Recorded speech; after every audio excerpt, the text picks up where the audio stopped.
And how can they do that? Because they have a business model that kind of works. And that business model is based upon the gulag that is modern China and the slave labor of the Lao Beijing and the ability to control that labor force. Think of what Scowcroft, you know what they talked about in 49, but really in 89. And you hear it all the time. Let's just cut to the chase and say, you hear all the time that, oh, no, you need the Chinese Communist Party because the Chinese people are too childlike and too unsettled and too chaotic and too much anarchy. They can't govern themselves. It'd just be chaos. You fall back into the warlord area. They'd be fighting each other. It'd be catastrophe. The whole world would go to pieces.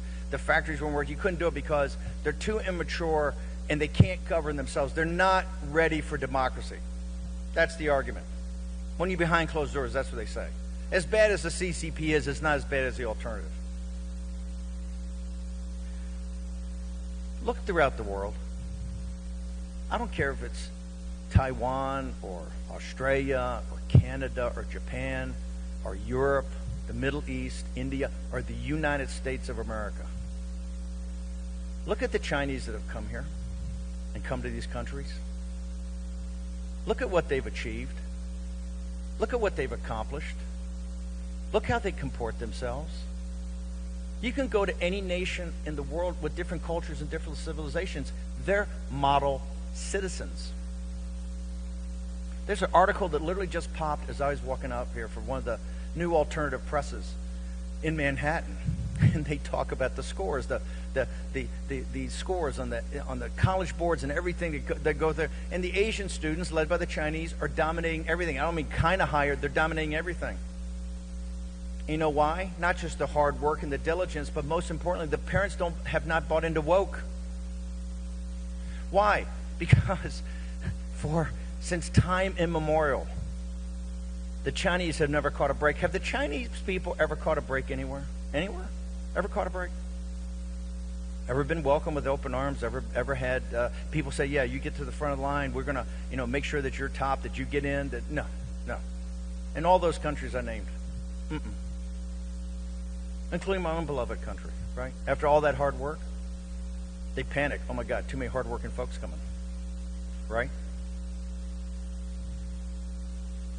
You did it yourselves.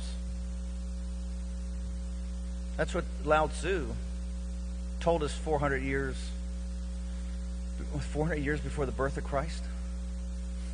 He said that leader is best, that when the objectives achieved and the people's accomplishments are there, that the people will look to themselves and say, look what we have done. Was that then the message of Miles Guo? Today, the new federal state, the rule of law society, the rule of law foundation, the whistleblower movement, the quality of the television program you put up, the message you put it out, the way you comport yourself, the way you will not back down. Remember, I don't believe in conspiracies, but I don't believe in coincidences either. It's quite odd that Miles was arrested. Not just when the trial was starting, right? That showed that huge donors in the Republican Party were going to get paid huge amounts of money to get him sent back to China, as people have been doing. Higginbotham, people in the Department of Justice, that's been happening for years, right? But also in the fact that Nicole and Prince and David and others had been down in Washington, D.C. for week after week after week after week. Not just at CPAC, but going around Capitol Hill and knocking on doors. And to make sure and to ensure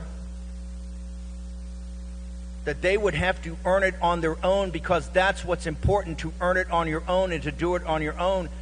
I did nothing. All I did was call up and set up a few meetings. I didn't pitch it. I didn't say you had to do this. I didn't say you had to take the meeting. I didn't say you had to sign a letter. I didn't say anything to people I'm very close to.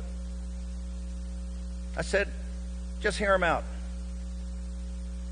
And look at the letters that were signed. Look at what they accomplished. Look at the caucus they started to put together. You'll see some of these congressmen today, and that's just a fraction of how they've impressed people in the nation's capital without putting in any money, just through their earnestness and their message and their diligence and their dignity and their discernment.